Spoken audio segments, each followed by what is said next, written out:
በስመ ስላሴ በስመ አብ ወወልድ ወመንፈስ ቅዱስ አሐዱ አምላክ አሜን። ዘለዓለም ስላሴ ሰላም ክርስቶስ ኣምላኽ ምስ ኩላትኩም ይኹን። ክቡራት ናይዚ መደብ እዚ ተኸታተልቲ ንሕዚ እውን ናይቲ ሕልምኩም ፍታሕ ሒዘልኩም መፅአ ዘለኹ ማለት እዩ እና ሕፅር ኣቢልና ክንሪኦ ኢና። መጀመርያስ ኣብ ስደት ኮይኑ ኣብ ናይ ንብረት ስራሕ ዝሰርሕ ሓዉ ነይሩኒ።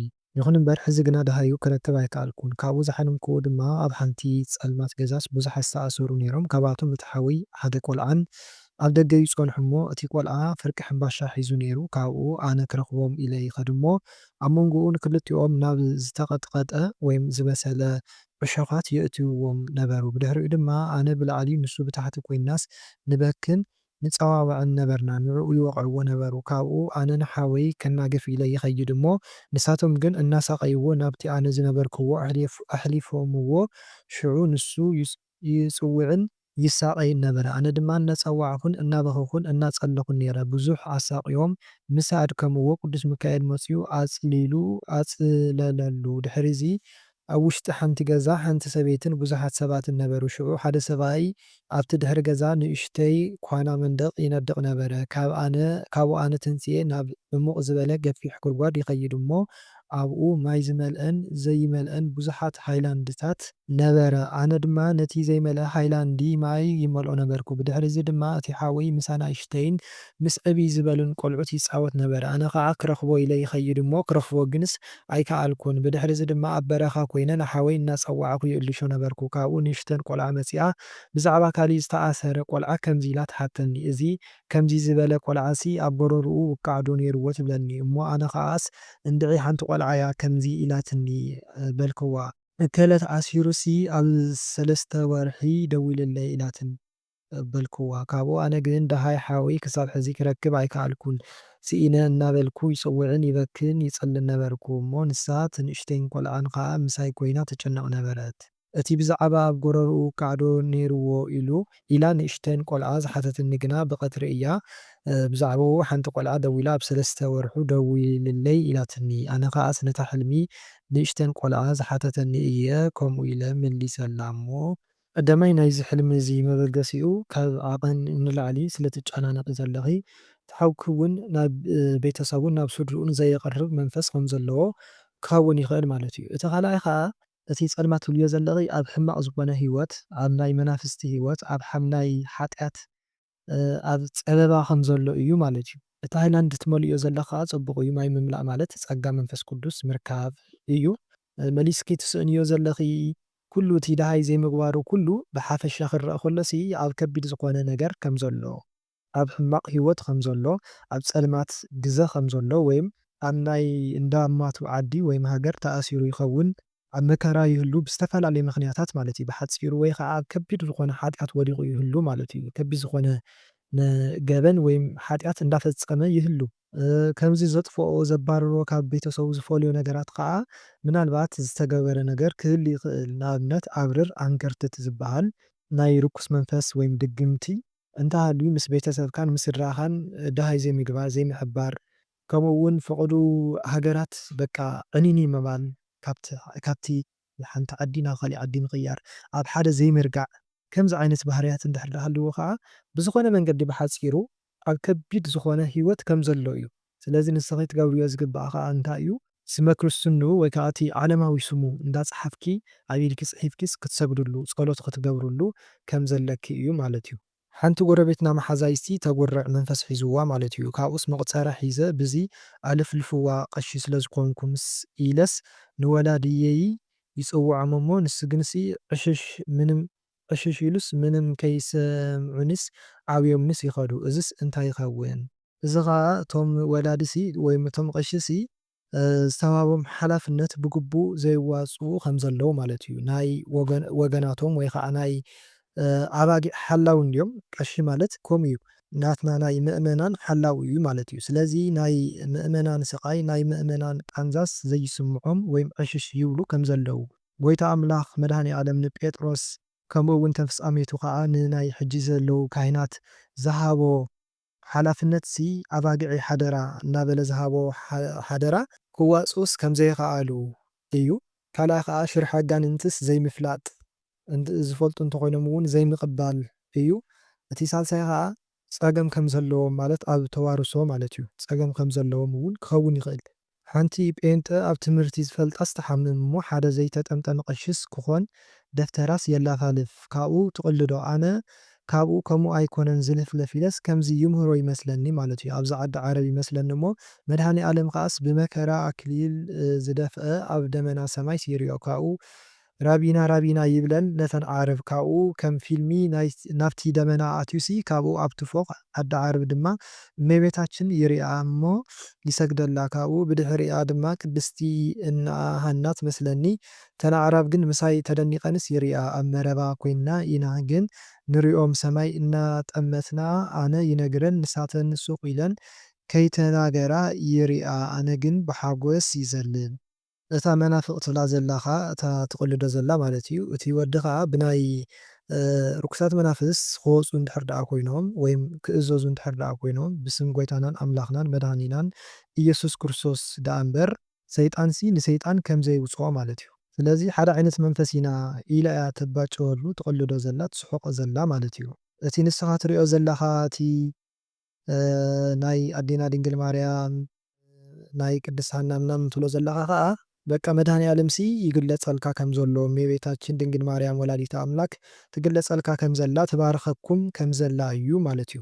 ኣነን ኣቦይን እነንበይተይን መንገዲ እናኸድናስ ዓቐበት ነበረ እቲ ካብኡ ኣቦይሲ ስርናይ ተሰኪሙ ነበረ ካብኡ ከቢድኒ በለኒ ኣነ ድማሲ ዓዊለስ ቆልዑ ነይሮምሲ ሕደጎ ንሳቶምስ ይሽከምዎ ክሽከምዎ እዮም በልክዎ ንዓቶም ድማ 50 ቅርሺ ሃብክዎም ካብኡ ኣብ ዝኾነ ቦታ ወፂና ካብኡ እቶም ሰባት ሃይማኖትኩም ቀይሩ እናበሉሲ ሰብ ይቐትሉ ነበሩ ኣነ ድማ ቀተለኒ እምበይ ኣይቕይርን በልክዎም ካብኣቶም ኣምሊጠ ከድኩ ካብኡ ክልተ ገዛ ነበራ እተን ገዛ ግን ጸሎት ቤት ነበራ እታ ሓንቲ ናይ ቅድስት ኣርሴማ ስእለ ኣድህኖ ነበራ እታ ካልአይቲ ድማ ናይ ገብረ መንፈስ ቅዱስ ነበራ ካብኡ ቤተክርስቲያን ረኣኹ ናብቲ ቤተክርስቲያን ደገ ኣፍ ከድኩ ካብኡ ዝምህለላ ኣንሽቲ ነበራ ካብኡ ቤተክርስቲያን ግርምኡ ከቢድ ነበረ ካብኡ እቶም ሰባት መፁ ኣነ ድማ ብሰማይ በረርኩ ንሳቶም ግን ይኽተሉኒ ነበሩ ጸልማት ነበረ ህፃን ቆልዓ ካበይ ከም ዝመፀስ ምሳይ ነበረ እቲ ቆልዓ ከይምንጥለኒ ናብ ድንግል ማርያም ክወስደ ኢለስ ወሰድክዎ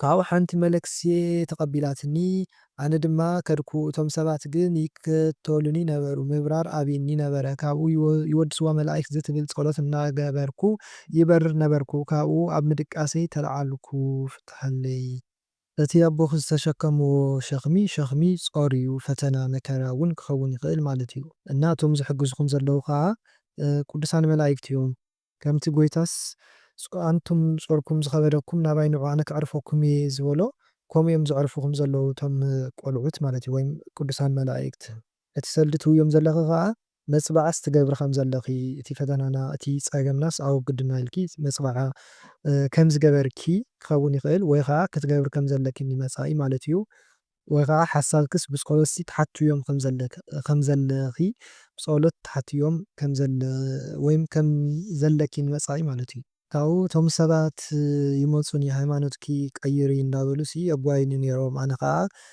እናበረርኩ የምልጥ ነይረ ናብ ቤተክርስቲያን ይኣቱ ነይረ ከምኡ እውን ይበርር ነይረ ንሶም እውን ይከታተሉኒ ነይሮም ትብልዮ ዘለኺ ምብራር ብዙሕ ትርጉም እዩ ዘለዎ ቀዳማይ ካብ ፈተና ካብ መከራ ልዕል ኢልካ ካብ ደቂ ሰባት ካብ ኩሉ ልዕል ኢልካ ካብ ሰይጣውንቲ እውን ልዕል ኢልካስ ምምላጥ ወይም ከፍ ምባል እዩ ካልኣይ ከዓ መንፈሳዊ ሓይሊ ከም ዝተዋሃበካ ኣብ ጸሎት ህይወት ኣብ መንፈሳዊ ህይወት እንተሃልኻ እዩ እዚ ካልእ እውን ትሕት ክትብል ከም ዘለካ ዘይዓቕምኻ ትሓስብ ከም ዘለኻ ላዕሊ ካብቲ ዘለካ ዓቕሚ ወይ ከዓ ካብቲ ዘለካ ነገራት ንላዕሊ ከፍ ትብል ከም ዘለኻ ወይ እውን ኣቋራጭ ዝኾነ መንገዲ ተጠቒምካስ ልዕሊ ሰባት ክትኸውን ትሓስብ ከም ዘለኻ እዩ ንባዕልካስ ንላዕሊ ምስቃል ማለት እዩ ኣብ ዘይብልካ ነገራት እውን ክኸውን ይኽእል ብብዙሕ እዩ ዝፍታሕ እና ትበሪ ዘለኺ መንፈሳዊ ሓይሊ ረኺብኪስ ካብቶም ጸላእትኺ ተምልጥ ከም ዘለኺ እዩ ኣብ ጸሎት እንድሕር ደኣ ሃሊኺ ኣብ መንፈሳዊ ህይወት እንድሕር ደኣ ሃሊኺ እቶም ሃይማኖት ዘስዕቱኻ ርኩሳን መናፍስት ናይ ኣሕዛብ መንፈስ ስለዚ ከስሕቱኺ ግን ኣይከኣሉን ቤተክርስቲያን ተሕባእካ ኣላ ቤተክርስቲያን ተውፀካ ኣላ ሰባይት ቅድስት ኣርሴማ ኣቡነ ገብረ መንፈስ ቅዱስ ይራድኡኺ ከም ዘለዉ ማለት እዩ ንኣብነት ሃይማኖትኪ ዝመፀ ፈተና እንድሕር ደኣ ሃልዩ ወይ ከዓ ንኸይመፅእ ንምፅኣብ እውን ክትጥንቀቒ ከም ዘለኪ እዩ ማለት እዩ እቶም ሰባት እንዳተኸተሉኒ ምባር ደጊሙ ኣብኒ ትብልዮ ዘለኺ ከዓ ሓይሊ ውሒድኪ ከም ዝነበረ ናይ መንፈስ ቅዱስ ወይም ጸጋስ ውሒድካ ከም ዝነበረ እዩ። ካብኡ ግን ይወድስዋ መላእክቲ ክትጽሊ ከለኺ ወይ ከዓ ጸሎት ናብ ጸሎት ተመሊስካ ክትኣቱ ከለኺ ሓይልኺ ይሕደስ ወይ ከዓ ተወሳኺ ሓይሊ ትበሃዊ ማለት እዩ። ስለዚ ሕፅር ብዝበለ ጸሎት ክትገብሪ ከም ዘለኪ እግዚኣብሔር ኣምላኽ ዝኾነ ሓይሊ መንፈስ ቅዱስ ከም ዝዓደለኪ ነቲ ፈተናኺ ነቲ መከራኺ ትወፅሉ ዝኾነ ሓይሊ ከም ዝሃበኪ ወይም ትዕግስቲ ዝኾነ ብቻ ከም ዝሃበኪ ዝኾነ ጸጋ ከም ዝሃበኪ እዩ። ኮይኑ ግን ኣብ ጸሎትክስ ክትበርትዒ ከም ዘለኪ ወይ እውን ነቲ ጸጋ ነቲ ሓይሊ መንፈስ ቅዱስ ንክትረክብስ ጸሎት ክትገብሪ ከም ዘለኪ ውዳሴ ማርያም ክትደግሚ ክትጽሊ ከም ዘለኪ ብፍላይ ከዓ ከምቲ ዝረኣኽዮ ይወድስዋ መላእክት ክትጽሊ ከም ዘለኪ እዩ ማለት እዩ። ደቂሰስ ምልዓለ ኣበየኒ ገለ ይጸቕጠኒ ድሓር ተልዒለ ይመስለኒ ግን ዓይነይሲ ዘይርኢ እዝስ እንታይ ይኸውን? ወዲቕካ ኣለኺ ካብቲ ዝወደቕክሉ ከዓ ብሓጢኣት ምናልባት ክኸውን ይኽእል ማለት እዩ። ንከይትላዓሊ ወይ ከዓ ንከይትንትስኢ ሰይጣን ይፈታተነኪ ይጸቕጠካ ከም ዘሎ ብንስሓ ንከይትንስሂ ማለት እዩ። ወይም ናብቲ መንፈሳዊ ህይወት ኣብ ዝሕለት ትህልው እሞ ኩሉ ገዲፍኪ መንፈሳዊ ህይወት ዘይብልኪ ወይም ኣብ መንፈሳዊ ህይወት ብሓፈሻ ዘየለ ክትኮን እሞ መሊስኪ ናብ መንፈሳዊ ህይወት ክኣቱ ኢልካ ኣብ ዝሓሰብኩሉ ግዜ ሰይጣንስ ይፍትነካ ከም ዘሎ እዩ። ኣብ መንፈሳዊ ህይወት እንተሃሊኻ ከዓ ዝሕለት እንድሕር ዳኣ ዘጋጥመካ ኮይኑ ንከይትላዓሊ ይፍትነካ ከም ዘሎ ማለት እዩ። ካብቲ ዝሕለትክስ ንከይትትንሲ እቲ ዓይነይ ዘይርኢ ትብልዮ ዘለኺ ከዓ እወ ዓይንካ ዘይምርኣይ ማለት ናባዕልካ ሓጢኣት ናባዕልካ ጎዲፍ ዘይምርኣይ እዩ ሓደ። ካልኣይ ከዓ ተስፋ ምቁራፅ እዩ። ሳልሳይ ከዓ ጥልመት እዩ። ንፅባሕ ክኸውን ይኽእል ዝተፈላለየ ነገር ምጥላም ማለት እዩ። እነይ ወደይ እዮም እየን ድዩ ገዛይስ ይመጹ እተን ኣዲኡ ዝኾነ ዝብላዕ ሒዘን ይመጻ ይመስለኒ ኣነ ግን ስለምንታይ ገዛ ይመጹ ይብል እቲ ወደን ብጣዕሚ ይሓርቕ ወቃዕኒ ይብል እሞ እስቲ ወቃዕኒ ይብሎ እቲ ዝበደለኒስ ይጠዓስ ይመስለኒ ኩሉ ግዜ ተረኺበዮስ ብሕልመይ ሰላም ኣይብለንን ኣነ እውንስ ሰላም ኣይብሎን እዝስ እንታይ ይኸውን?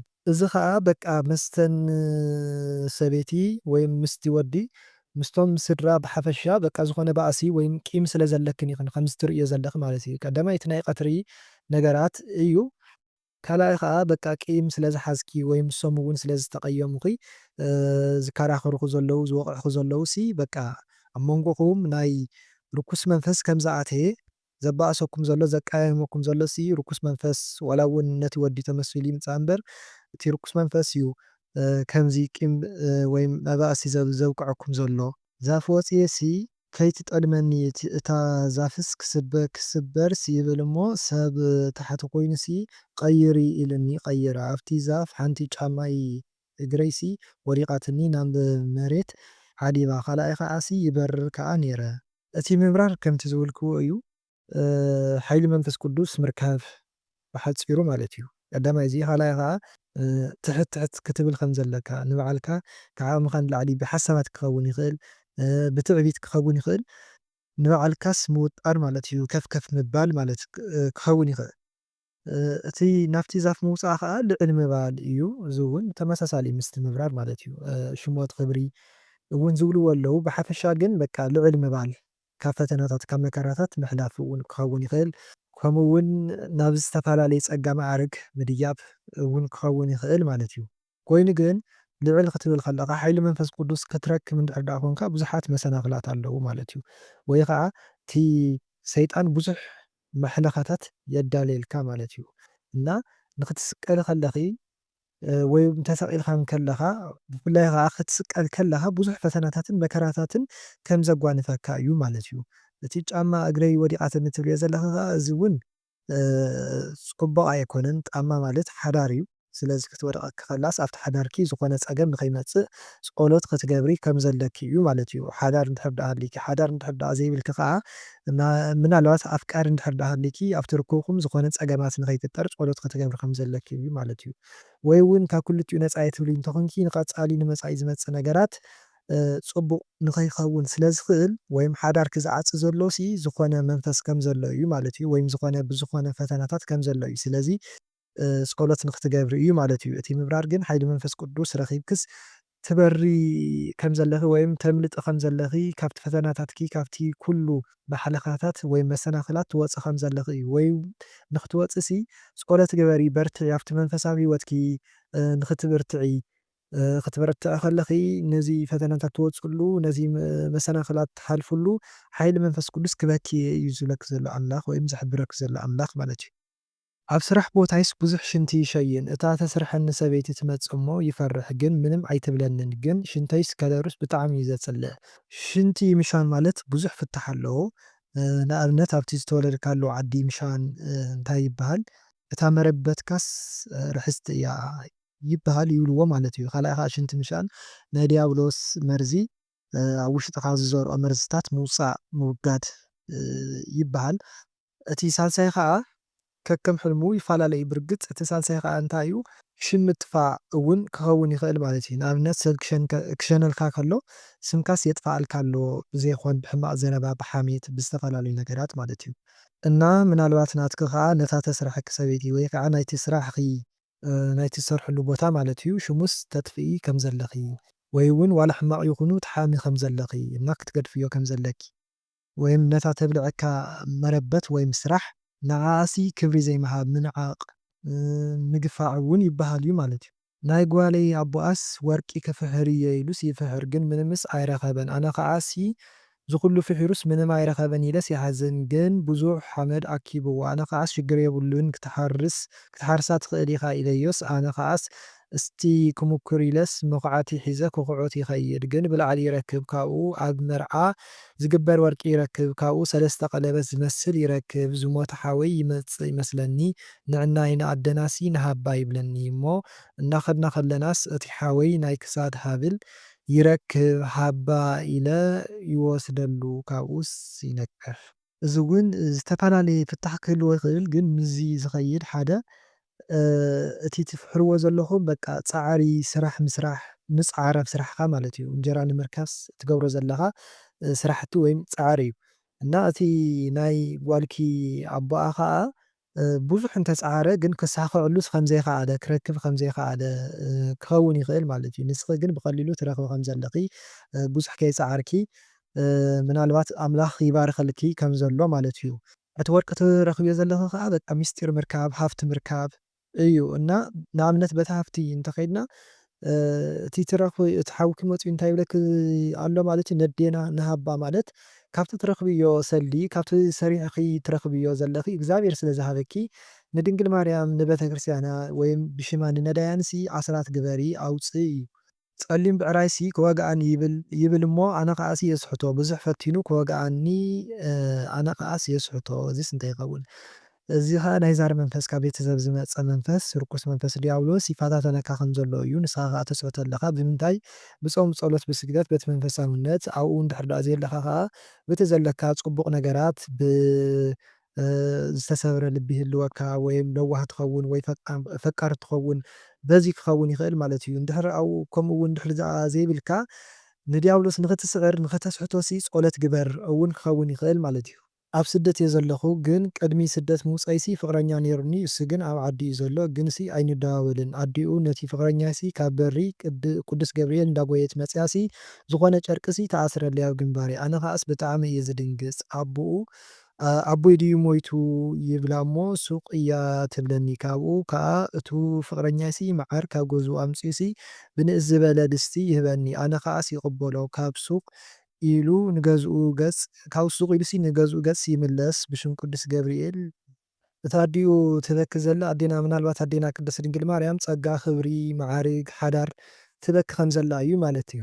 እቲ መዓር ከዓ መዓር ጽቡቕ እዩ ጽቡቕ ጥዑም ዝኾነ ናብራ ወይም ጽቡቕ ዝኾነ ቃል ኣምላኽ ወይም ጥዑም ዝኾነ ቃል ቅዱሳን ከምኡ እውን ቁርባን እውን ይበሃል እዩ። ስለዚ ቀዳማይ እቲ ወዲ ንሱ ወይም ምስቲ ወዲ እሱሲ ጽቡቕ ዝኾነ ናብራ ከም ዘለኩም ክኸውን ይኽእል። ካልኣይ ከዓ በቲ ወዲ ተመሲሉ ቅዱስ መልኣክ ትፈትውዎ መልኣክ ማለት እዩ ናብ ቁርባን ከም ዘብቅዐኪ ወይም ቃል ኣምላኽ ይምግበኪ ከም ዘሎ እውን ክኸውን ይኽእል ማለት እዩ። ስለዚ እቲ ሕልሚ ብደንቢ መታ ክንፅር ጸሎት እንተተኻኢሉ እውን ስዋኤ ከም ዘድሊ እዩ። ሳንቲም ሲን ሓንቲ ሰበይቲ ዓይኒ ዘይብላ ስናሃብክዋ 50 ሳንቲም ይሂባ እሞ እቲ ቅርሺስ ኣይውዳእን ነበረ ብዙሕ ይኸውን እቲ ቅርሺ እንተሃብክዋስ ኣይውዳእን ነበረ። ካልእ ሕልሚ ድማ ስእለ ኣድህኖ እመቤታችንና ናይ መላእክቲ ምርኣይስ እንታይ እዩ? ሓሳብክሲ ትህቢ ከም ዘለኺ ነዴና ንድንግል ማርያም ክትኸውን ትኽእል ማለት እዩ። ሓሳብኪ ተካፍልያ ከም ዘለኺ ትህብያ ከም ዘለኺ እዩ ማለት እዩ። እቲ ጭንቀትኪ፣ እቲ ህውካትኪ፣ እቲ ፈተናኺ፣ እቲ ኩሉ ነገርክስ ሓሳባትኪ ብምሉእ ትህብያ ከም ዘለኺ እዩ ማለት እዩ። ቀዳማይ እዚ ካልኣይ ከዓ ብቀጥታ እውን ክፍታሕ ይኽእል ማለት እዩ። እዚ ማለት ኣስራት ክትህቢ ከለኺ ወይም ንዝተፀገሙን ንነዳያንን ቅርሺ ክትህቢ ከለኺሲ በረከትኪ እውንስ እንዳበዝሐሲ ከም ዝኸይድ እቲ ቅርሺክስ እንዳወሰኸ ዕፅፊ እንዳኾነ ንስኺ እውን ክትህቢ እቲ ቅርሺ እውን እንዳወሰኸ በረከት ይሓድሮ እቲ ሰንድኺ ማለት እዩ ብሓፂሩ። እቲ ስእሊ ኣድህኖ ምርኣይ ከዓ ብዙሕ ሻዕ ኣብዚ ተፈቲሑ እዩ። ቀዳማይ እቶም ቅዱሳን ኣዴና ድንግል ማርያም እቶም መላእክቲ ይባርኹኺ ይቅዱስኺ ከም ዘለዉ እዩ። ካልኣይ ነቲ ዝሓተትክዮም ነገር መልሲ ክንበኪ ኢና በርትዒ ኢሎም የፅናዕንዑ ከም ዘለዉ ወይም እቲ ፀገምኪ ከም ዝፈትሑልኩ እዩ። ሳልሳይ ስእሊ ኣድህኖኦም ኣብ ቤትኺ ንኽትገብሪ ይነግሩ ከለዉ ማለት እዩ። ራብዓይ ዝኽሪ ዘክርና ሽምዓ ኣብርህና ይብሉ ከለዉ ማለት እዩ። ሓምሻይ ከዓ ንሕና ኢና ንራድአኪ ዘለና ንሕልወኪ ዘለና ኢሎም የብርህሉ ከለዉ ማለት እዩ። ጫማይ ገይረ ላኸድኩ ነይረሲ ካብኡ ካልእ ጫማስ ረኺበስ ሓንቲ እግረይ ስለኪዐያስ ጥዑይ ነይሩሲ ምስ ገበርክዋስ ለሓደ ገጽ ጓናይ ኮይኑስ ካብኡስ ናይ ባዕለይ ይሕሸኒ ኢለስ ሓዲገ እየ ከይደ። እዝስ ኣብ ስደት እየ ዘለኹ እንታይ ይኸውን? እዚ ከዓ ጫማ ጌርኪ ማለት ኣብ ሓዳር ወይም ኣብ ሕፀ ነርኪ ወይም መሓዛ ነርኪ ማለት እዩ። ሽዑ ካሊእ ጫማ ክትረኽብ ከለኺ ከዓ ጥዑይ መሲልኒ ለኪዐያስ ጥዑይ መሲልኒስ ምስ ገበርክዋ ምናምን ትብል ዘለኺ ማለት እዩ። ብዝኾነ ብጎኒ ካሊእ ኣብቲ ሓዳር እንዳሃለየኪ ወይም መሓዛ እንዳሃለየኪ ኣፍቃሪ እንዳሃለየኪ ዝኾነ ብጎኒ ዝኣተየ ካሊእ ሰብ ረኺብኪ ነርኪ ማለት እዩ። እና ንሱ ከዓ ጥዑይ መሲልኪ ወይም እቲ ትገብርዮ ዘለኺ ፅቡቕ መሲልክሲ ምስኡ ክተዕልሊ ከም ዝጀመርኪ ወይም ናይ ፍቕሪ ርክብ ከም ዝጀመርኪ እዩ ማለት እዩ። ኮይኑ ግን ክትርእዮ ከለኺ ኣምላኽ ከብርሃልኪ ከሎ ግቡእ ከም ዘይኮነ እቲ ወዲ እውን ትኽክል ከም ዘይኮነ እቲ ናይ ቀዳማይ ትኽክል ከም ዝኾነ እዚ ናይ ሕጂ ግን ዝኾነ ፀገም ከም ዘለዎ ኣምላኽ ሓቢርኪ ማለት እዩ። ስለዝሓበረኪ ከዓ ናይ ባዕለይ ይሕሸኒ ኢልክሲ ገዲፍክዮ ናብቲ ናይ ቀደም ዝነበረ መሓዛኺ ወይም በዓል ገዛኺ ትምለሲ ከም ዘለኺ እዩ ማለት እዩ። ወይ እውን ኣብ ከምዚ ሂወት ዓርኪ እንድሕር ዳኣ ዘይብልኪ ወይም መሓዛ እንድሕር ዳኣ ዘይብልኪ ከምዚ ሰብ እንድሕር ዳኣ ዘየጋጠመኪ ሳልሳይ ወገን ማለት እዩ ንመጻኢ ከምኡ ንከይጓንፈኪሲ ጸሎት ክትገብሪ ከም ዘለኪ ክትበርትዒ ከም ዘለኪ ወይ ከዓ ከምኡ እንድሕር ዳኣ ኣጓኒፍክሲ እሺ ኢልኺ ክትቕበል ከም ዘይብልኪ ማለት እዩ። ኣብቲ መንጎኹም ኣብቲ መንጎ ርክብኩም ካሊእ ወዲ ወይም ወዲ እንተኾንካ ካሊእቲ ጓል እንድሕር ዳኣ መፂኣትካ ክትቕበላ ከም ዘይብልካ ናይ ሰይጣን ከም ዝኾነ እዩ። እንደ ዓረብየ ዝሰርሕ ብሕልመይ ግን እቶም ሰባት ዘይፈልጦም ማለት እዩ ቆልዓ ሕዝስ ይብሉን ይመስለኒ እሞ ኣብ ቅድመይ ኮይኖምሲ ብሓደ ይድቅሱ ድቃሶም ግን ናይ ዝሙት እዩ ተገሊፆም እዮም ዝፍፅሙ ፊት ንፊተይ ኮይኖም ማለት እዩ። ሽዑ ምንኣስ ሓፍተይስ ይመፀኒ እሞ ምንኣስ ሓወይ ድዩ ይመስለኒ እሞ ይግረም እንታይ እዮም ዝገብሩ ዘለዉ ይብል ላባይ ይጥምት እሞ ኣነ ለሲ ብስክፍታሲ ከም ዘይረኣኽዎም እቲ ቆልዓ ሓቒፈሲ ኣብ ሶፋ ርእሰይ ድግፍ ኣቢለስ ከም ዝደቀስኩ መሲለስ ዓይነይ ይጨፍን እዚ ሓወይሲ ሕዝን ኢሉሲ ዋይ ከመይ ጌርኪ ኢኺ ትኽእልዮ ለኺ ይብለኒ እሞ እንታይ እሞ ክገብር እንጀራ እዩ ኮ ኮይኑ ይብሎ እዝስ እንታይ እዩ?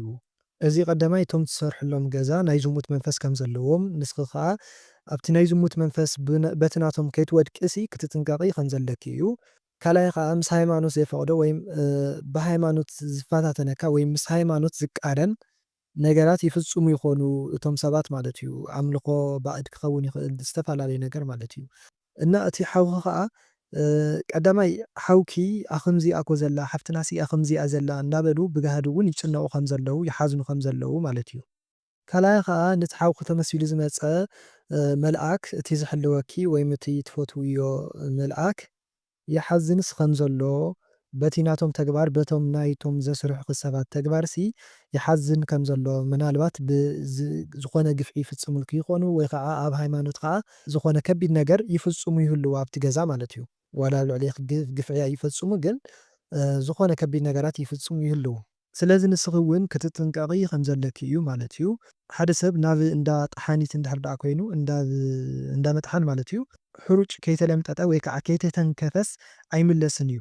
ስለዚ ልክዕ ከምቲ ኣብቲ ዝገብርዎ ዘለዉ ናይ ዝሙት ክኸውን ይኽእል ዝኾነ ባእድ ኣምልኮ ክኸውን ይኽእል ብቻ እቲ ዝፍጽምዎ ሕማቕ ስራሕቲ ናባኺ እውን ንኸይሓልፍ ወይም በቲ ናቶም ግፍዕን በቲ ናቶም ኢ-ሃይማኖታዊ ዝኾነ ተግባራት ንስኺ እውን ንኸይትሰሓብሲ ክትጥንቀቂ ኣብ ጸሎትኪ ንኽትበርትዒ ከም ዘለኪ እዩ ማለት እዩ። ብሕልመይሲ ክልተ ጸማማትሲ ዘይሰማዕምዑ እዚኦም ከዓ ርኩሳት መናፍስቲ እዮም። ንኣብነት እየ ዝብል ዘለኹ እቲ ሓደ ዓይነ ጥላ ይኸውን እሞ ዕድልኺ ክዓጽ ይፍትን ኣሎ። እቲ ካልኣይ ከዓ ዝኾነ ካሊእ ዓይነት ወይም ናይ ጸዓዱ መንፈስ ይኸውን እሞ ካሊእ ዓይነት ትምህርቲ ወይም ናይ ዝኾነ ዓይነት ዕድል ሂቡሲ ብኡ ገይሩ ሃይማኖትኺ ኣክሒዱ ፈላስፋ ክገብረኪ ይሓስብ ይኸውን እሞ በዚ ናይዞም ርኩሳት መናፍስት ዓላማ ክልቲኦምስ ክስማዕምዑ ከም ዘይከኣሉ እዩ ማለት እዩ። ንኣብነት እየ ዝገልጾ ዘለኹ ግን ናይ ርኩሳት መናፍስት ዘይምስምዕማዕ እዩ ብሓፂሩ። ካልኣይ ከዓ ዘይረዳድኡ ሰባት ማለት ትፈልጥዮም ብፍላይ እንድሕር ዳ ኮንኪ እቶም ዝረኣኽዮም ሰባት ማለት እዩ ዘይረዳድኡ ዘይደማመፁ ዘይሰምዑ ማለት ናይ ልቦንኦም እዝንስ ዝተዓጽየ ክረዳድኡን ክደማመፁን ዘይኽእሉ ሰባት እዮም። ብሓፈሻ ናይ ልቦናኻ እዝኒ ምጽማም ናይ ሰብ ሓሳብ ዘይምድማጽ እዩ ማለት እዩ።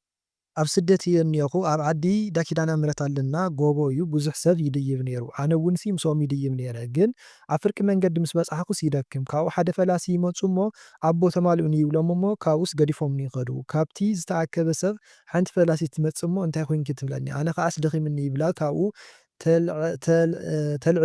ተልዕል ኢላሲ ክዳን ጻዕዳ ከዲናስ ርእሰይ ሸፊና ኣብዚ ብዙሕ ሰብሲ ሓዊሳትኒ ኩሉ እቲ ሰብ ድማስ ኮፍ ኢሉ ነይሩ እንታይ ይኸውን እቲ ጎቦ ትብልዮ ዘለኺ እቲ መንፈሳዊ ህይወት እውን ጎቦ እዩ እቲ ጾም እቲ ጸሎት እዝታት ማለት እዩ እውን ብጎቦስ ከምኡ እውን ክኸውን ይኽእል ማለት እዩ እና በቲ መንፈሳዊ ህይወት ክትሓልፍ ከለኺ ናብ ክትጸሙ ከለኺ ክትጸሊ ከለኺ ኣብ መንጎኡ ትደኽሚ ከም ዘለኺ ማለት እዩ እና ትደኽሚ ከም ዘለኺ እቶም ፈላሲ ከዓ ገዲፎም ክዝኸዱ ዘለዉ ካብቶም ቅዱሳት ኣቦታትና ክኾኑ ይኽእሉ ማለት እዩ ገዲፎም ክዝኸዱ ዘለዉ ከዓ ሓደ ንስኽሲ እታ ፈላሲት እያ ክተብለኪ ናይ ጓላ ኢኺ ንሳ እያ ትሕግዘኪ ይብሉ ኣለዉ ክኸውን ይኽእል። ካልኣይ ከዓ ገለገለ መነኮሳት ወይም ፈለስቲ ኮይኖም ስለ ናይ ወገናቶም ስለ ናይ ህዝቦም ውድቀት ዘይስምዖም ስለ ህዝቦም ዘይጽልዩ ዓይነት መነኮሳት እዮም ማለት እዩ እና ግን እታ ሓንቲ ፈላሲት ትብልያ ዘለኺ መብዛሕትኡ ግዜ ዓባይ ፈላሲት ወይም ብምንታይ እያ ትፍታሕ ብክርስቶስ ሳምራ እያ ሕልፍ ሕልፍ ኢሉ ግን ኣዴና ድንግል ማርያም እውን ከም መነኩሴ ኮይና እውን ትመጽእ እያ ይበሃል እዩ ማለት እዩ እና በቲ በለበቲ ቅድስት ክርስቶስ ሳምራ ግን ትድግፈኪ ከም ዘላ ናብቲ ክብሪ ናብ ተብለኪ ከም ዘላ ማለት እዩ ትሕግዘኪሲ ከም ዘላ ክብሪ ተጓናጽፈኪ ከም ዘላ ጸጋ ትበኪ ከም ዘላ እዩ እና ናብ ናይ ማሕበር ቤተክርስቲያን ወይም ናብ ናይ ማሕበር ምእመናን ትድምረኪ ከም ዘላ ምስቶም ቅዱሳን ትድምረኪ ከም ዘላ ምስቶም መንፈሳውያን ዝኾኑ ሰባት ነቲ ናይ ዲያብሎስ ፈተናታት ብትዕግስቲ ሓሊፎም ወይም ዝሓለፉ ሰባትሲ ናብኦምሲ ትድምረኪ ከም ዘላ ተጸግዐኪ ከም ዘላ እዩ ማለት እዩ ወይ ከዓ ንኸተጸግዐኪ ክትምሕፀን እያ ከም ዘለኪ እዩ። ሕምባሻስ ኣብ ኢደ ሒዘ ክበልዕ ብደጉኡስ ጥዑይ ምስ ቆረስክዎስ ግና ደቂቕቲ ሃናሱኽ ፍኽፍኽ እናበሉስ ተሰኪፈስ ኣይበልዓኹ ኣብ ስደት እየ ዘለኹ ሕምባሻ ከዓ ብዙሕ ፍታሕ እዩ ዘለዎ ግን በቲ ናትኪ እንጀራ እዩ ወይም ስራሕ ወይም ሽሻይ ማለት እዩ እና ክትበልዕዮ ኢልኪ ወይም ክትሰርሕዮ ኢልኪ ዝሓዝክዮ ነገራትሲ እቲ ትሰርሕዮ ዘለኺ ስራሕሲ ወይም እቲ ዝሓዝክዮ ስራሕሲ ዝኾነ ፈተናታት ከም ዘሎ ኣብ ውሽጡ ዝኾኑ መሰናኽላት ከም ዘሎ ክኸውን ይኽእል ወይ ከዓ ኣብቲ ስራሕኺ ኣብቲ እንጀራኺ ዝተቐመጡ ርኩሳት መናፍስቲ ከም ዘለዉ ናይ ሰላም መንፈስ ከም ዘሎ እውን ክኸውን ይኽእል ማለት እዩ ብሓፈሻ ኣብቲ እንጀራኺ ኣብቲ ትረኽብዮ በረኸትክስ ዝኾነ ፈተናታት ከም ዘሎ እዩ ካልእ እውን ኩለን ክገልጠን ማለት እየ ውልድ እውን ይበሃል እዩ ንኣብነት ሕምባሻ ምሕዛል ሕምባሻ ኣብ መደቀሲ ኮፍ ኢሉ ክትርኢ ከለኻ ውልድ እውን ይበሃል እዩ ማለት እዩ ስለዚ ውልድ ንኸይትረኽቢ ዝኾነ መሰናኽላት ወይም ዝኾነ ፈተናታት ከም ዘለዎ እውን ክኸውን ይኽእል ሳልሳይ ሕምባሻ ምብላዕ ቅዱስ ቁርባን እዩ ክትበልዒ ክትብል ከለኻ ከዓ ዝተፈላለየ ናይ ዲያብሎስ ይኹን ናይ ኣብ ደቂ ሰባት ሓዲሩ ክኸውን ይኽእል ፈተናታት ማሕለኽ መሰናኽላት የምፀልኪ ከም ዘሎ ናብቲ ቅዱስ ቁርባን ንኸይትበቅዕ እውን ክኸውን ይኽእል ማለት እዩ ብዙሕ ግዜ ሲ ሳናቲም ገንዘብ ኣብ መንገዲ ክረክብ ከኣሪ ዝበዝሐ በይነይ ሓደ ግዜ ከዓ ምስ ሓብተይ ቅርሽታት ሳናቲም ክንረክብ ሓሊመ እዝስ እንታይ ይኸውን ቅርሺ ብጣዕሚ ብዙሕ እንድሕር ደኣ ኮይኑ ህውከት ፈተና መሰናኽል እዩ ግን ዝተወሰነ ቅርሽታት ምእካብ ወይም ምርካብ እንድሕር ደኣ ኮይኑ ምእራይ እንድሕር ደኣ ኮይኑ ከዓ ውልድ ይበሃል እዩ ወይ ከዓ ብቀጥታ እውን ይፍታሕ እዩ ማለት እዩ። በረከት ምርካብ፣ ሰልዲ ምርካብ፣ ቅርሺ ምርካብ እውን ክኸውን ይኽእል ማለት እዩ። ሕምባሻ ምብላዕሲ እንታይ እዩ? ሕምባሻ ምብላዕ ማለት ቅዱስ ቁርባን ምቕባል እዩ። በቲ ዝበፅሐ ወይም ክትቅበል ኢኻ ጸሎት ግበር ወይም ጸሎት እቲ ትምኒትካ ንሱ እንተኾይኑ ኣጆኻ ክትቅበል ኢኻ ትበሃል ዘለኻ ማለት እዩ። ወይ ከዓ እንጀራኻ ምርካብ እንጀራ ምርካብ እውን ይበሃል እዩ። እንጀራ ማለት ስራሕ በረከት ምርካብ እውን ይበሃል እዩ ማለት እዩ። ትፈልጦ ሰብ ብሕልሚ እናማላጠጠካስ ምሕዳር ከመይ እናተባእስካ ማለት ድዩ? ምብኣስ ማለት ብብዙሕ እዩ ዝፍታሕ ማለት ከምቲ ናይ ቀልዲ በኣሲ እንድሕር ደኣ ኮይኑ ፍቕሪ ምግላፅ ናይ ፍቕሪ ጨዋታ እዩ። ከምዚ እናተኻራኸረካ ንክወቀካ ወይም ገለ ንክገብረካ ዝፋታተነካ እንድሕር ደኣ ኮይኑ ግን ፅቡቅ ኣይኮነን። ኣብኡ ዘሎ ርኩስ መንፈስ ይፋታተነካ ከም ዘሎ ወይ ከዓ እቲ ሰብ ኣብ ልዕሊኻ ዝኾነ ምንቀኝነት ከም ዘለዎ እውን ክኸውን ይኽእል ማለት እዩ። ስለዚ ጸሎት ክትገብር ከም ዘለካ እዩ። ፍጥን ፍጥን ዝብል ዘለኹ ምናልባት ከይስልትየኩም ከይበዝሕ ኢለ እዩ። ብዙሕ ነዊሕ ስለ ዝኾነ እቲ ሕልሚ እቲ ፅሑፍ ምስ ሰብኣየይ ወይ ኣቦ ጓለይ እዩ ግን ብሓደ የለናን ተባኢትናስ ተፈላለዩና ኢና ምስ ካሊእ ሂወት ጀሚሩ እዩ ግንሲ ናብ ገዛ ይመጽእ እሞ ንዕና ይብለኒ ሓቢርና ንኸድ ኣብ መንገዲ ዝኾነት ጓል እያ ግን ይፈልጣ እየ ጓል ዓድና እያ ከደረይቲ እያ ሕብራ በዓልቲ ሓዳር እያ ናይቲ ሰብኣየይስ ቆቢዕ ነይርዎሲ ካብኡ ርእሶ ኣውፂኣሲ ትወስዳ ናብ ርእሳ ትገብሮ እሞ ትኸድ ዝኾነ ነገር ሓዚላ እዩ እንታይ ምዃኑ ግን ኣይተረዳእንን ከቢድ ሸኽምስ ነይርዎስ ንቁልቁል ኣፉ እያ ተውርዶ ነይራ ኣነ ድማሲ መሊሰሉ ቆቢዕ ንምንታይ ትወስዱሉ ይብላ ንሱ ኸዓስ ሸለል ዘይትብል እያ ይብለኒ ማራ ይናደድ እሞ ተመላጢጠስ የርክባ እሞ የህደጋ እንኪ እንድሞ ኣይትሕረቂ እንኪ ደሞይስ ትብለኒ ከምኡ ኣይመስለንን ትብለኒ እሞ ተቐቢለያ ሒዘዮ የምለስ እቲ ቆቢዕ ሂቦ ምስኡ ከዓ ሓቢርናስ ንኸድ እዚስ እንታይ ይኾን? ቀዳማይ እዚ ናብቲ በዓል ገዛ ከይትምለሲ ሓሳባት እንድሕር ደኣ ሃልይኪ ወይ እውን ምስቲ በዓል ገዛና ዘፈላለይትናሲ እከለ እኮ እያ እናበልኪ ትሓርቂ ወይም ትሓስቢ እንድሕር ደኣ ኮንኪ እዚ ክትርእዮ ዘለኺ እቲ ናይ ቀትሪ ሓሳባትኪ እዩ ወይ እውን ዲያብሎስ ፈሊጡ ዘርእየኪ ዘሎ እውን ክኸውን ይኽእል ማለት እዩ።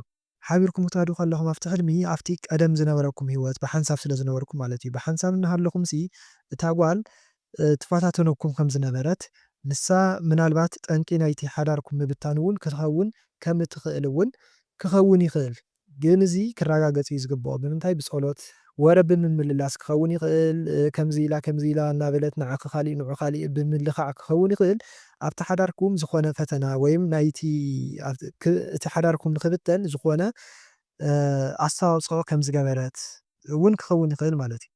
ካብኡ ከዓ እቲ ምምልጣልሲ ከምቲ ናይ ቀልዲ እንድሕር ደኣ ኮይኑ ኣዴና ኪዳነ ምህረት ምሳኹም ዝፃወት ከም ዘላ እውን ክኸውን ይኽእል ማለት እዩ። ስለምንታይ በእሲ ከምቲ ናይ ቀልዲ ዓይነት ወይም ከምቲ ናይ ቀልዲ ምምንጣል ምናምን እንተኮይኑ ፍቕሪ ምግላፅ ፍቕሪ ስለ ዝኾነ ወይም ፍቕሪ ትገልፀልኩም ኣላ እታ ሰበይቲ እውን ክኸውን ይኽእል ማለት እዩ። ካብኡ ከዓ ኣብ መወዳእታ ዓይነ ጥላ መንፈስ ኣብቲ ሰብኣይ ዘላ ንዓዓ ተመሲላ መፅያሲ ወላ እውን ነታ ሰበይቲ እንተተመሰለት እታ ኣብቲ ሰብኣይ ዘላ ዓይነ ጥላስ ንሳ ከም ዝፈላለየትኩም እውን ክኸውን ይኽእል ማለት እዩ። ካብ ስደት ምስ ኣቦይሲ ይራኸብ እሞ ጥራይ ኢደይ ኮይኑ ይስማዓኒ ማለት ኣልባሳተይሲ ዝሰኣንኩስ ይመስለኒ ናብ ዓዲ ክትመፂስ ድሌት የለወኪ ክኸውን ግን እንታይ ሒዘ ክመፅእ ናብ ዓደይ ቁሩብ ሰልዲ ክእክብ ወይም ከጠራቅም እናበልኪ ትጨናነቂ ትሓስቢ ትኾን እሞ እዚ ክትርእዮ ዘለኺ ትኾኒ ማለት እዩ። ካልኣይ ከዓ እቲ ኣቦኺ መድሃኒዓለም ክኸውን ይኽእል ማለት እዩ እና ንመፃኢ ኣብ ቅድሚ መድሃኒዓለም ኩላትና ሓለፍቲ ኢና ክንኸይድ ኢና ማለት እዩ። ኣብኡ ክንቀውም ከለናሲ ጥራይ ኢልና ክንኸውን የብልናን ሓቀይ ትሕዝቶስ ክንሕዝ ኣለና ማለት እዩ። እዚ እንታይ እዩ? እቲ ስጋን ደምን ናይ ኣምላኽና ክንቅበል እቲ መንፈሳዊ ነገራት መዝገብና ብሓፈሻ እቲ መንፈሳዊ ነገራት እንዳፈፀምና መዝገብና ሒዝና ኢና ክንርከብ ዘለና ማለት እዩ። እቲ ናይ ፅቡቕ ዝኾነ መዝገብ እና ጥራይ ምዃኑ ፅቡቕ ኣይኮነን ክዳውንቲ ምጥፋእ ከዓ እቲ ፀጋኺ እቲ ክብርክስ ምቕንጣጥ ወይም ምጥፋእ እዩ። ስለዚ ጸሎት ንክትገብሪ ኣብ ቅድመይሲ ቦታ የብልክን ንኸይብለኪ መድሃኒዓለም ክርስቶስ ጸሎት ንክትገብሪ ንክትምለስ እዩ ዘርእየኪ ዘሎ ወይም ዝሕብረኪ ዘሎ። ኣብ ስደት እየ ዘለኹ ኣብ ዓዲስ ተታሒዘ ከይደ ይመስለኒ ወትሩ እየ ከምኡ ዝሓልም ጓለይ ትበኪ እሞ ይጥብራ ከምኡ እውንሲ እዚ ሕልሚ ንጹር ኣይኮነን ግን እቲ ናይ ቀትሪ ትሰርሕዮ ነገራት እቲ ሓስብዮም ነገራት ቀዳማይ ንሱ ከይኸውን ማለት እዩ። ካልኣይ ከዓ ተታሒዘ ከይደ ማለት ከመይ ተጸሊለ ነገር እንተኾይኑ ጽቡቕ ኣይኮነን በቲ ናይ ስራሕ ብጭንቀት ክኸውን ይኽእል ብናይ ሰባት ቅንዓት ክኸውን ይኽእል ንኸይተብሊ ንኸይትዓቢ ወይም ንኸይትጽለሊ ጸሎት ክትገብሪ ከም ዘለኪ እዩ ካልኣይ ከዓ ቆልዓ ምሕዛል ፍኹስ እንተኢልካ ዝቆልዓ ምሕዛል ትብልዮ ዘለኹ ማለት እዩ መንፈስ ቅዱስ ትሽከም ኣለኻ ማለት እዩ። ዝከብደካ ሱቕ ኢሉ ፅዕን ዝብለካ ቆልዓ እንድሕር ዳኣ ኮይኑ ከዓ ርኩስ መንፈስ እዩ። ኣነ ብስደት እየ ዘለኹ ጓለይ ከዓ ኣብ ዓዲ እያ ዘላ ግንስ ሓሚማስ ትረኣየኒ ኩሉ ሻዕ ሓደ ከመይ ትህሉ እታ ጓለይሲ ከመይ ትኸውን ኣላ ምናምን እናበልኪ ስለትጨናነቂ ወይም ስለትሓስቢ እውን ክኸውን ይኽእል። መብዛሕትኡ እቲ ናይ ቀትሪ ሓሳባት እዩ ዝመፅእ ከምዚ ነገራት ናይ ቀትሪ ሓሳባት እውን እዩ ዲያብሎስ ፈሊጡ ከጨናንቀካ እውን ይሕልመካ እዩ ከምዝታት። ካልኣይ ከዓ ንከይትሓምም ጸሎት ግበርላ ምንምዝስ ግልፂ ዝኾነ ሕልሚ እዩ ማለት እዩ። ዓባይ እንድሕር ዳኣ ኮይና ከዓ ናይ ነፍሲ ሕማም ንከይርከብ ኣብ ሓጢኣት ንከይትወድቕ ጸሎት ግበርላ እዩ።